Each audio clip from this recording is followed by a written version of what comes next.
വേലുപ്പാടം വിശുദ്ധ ഔസേപിതാവിന്റെ തീർത്ഥാടന കേന്ദ്രത്തിൽ മാർച്ച് 19-ന് വിശുദ്ധ ഔസേപിതാവിന്റെ ഓർമ്മ തിരുനാൾ ആഘോഷിക്കുമെന്ന് ഭാരവാഹികൾ പുതുക്കാട് വാർത്താ സമ്മേളനത്തിൽ അറിയിച്ചു.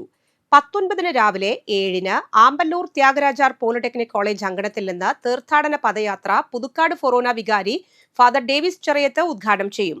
പദയാത്ര 10 മണിക്ക് തീർത്ഥാടന കേന്ദ്രത്തിൽ എത്തിച്ചേരും. 10:30-ന് പള്ളിയിൽ നടക്കുന്ന ആഘോഷമായ പാട്ടുകുർബാനയ്ക്ക് ഫാദർ തേജസ് കുന്നപ്പിള്ളിൽ കാർമ്മികനാകും. ഫാദർ നോബിൾ ഐനിക്കൽ തിരുനാൾ സന്ദേശം നൽകും. തുടർന്ന് ശ്രാദ്ധ ഊട്ട് ഉണ്ടായിരിക്കും. രാവിലെ 6-നും ഉച്ചതിരിഞ്ഞ് 3-നും വിശുദ്ധ കുർബാനകൾ ഉണ്ടായിരിക്കും.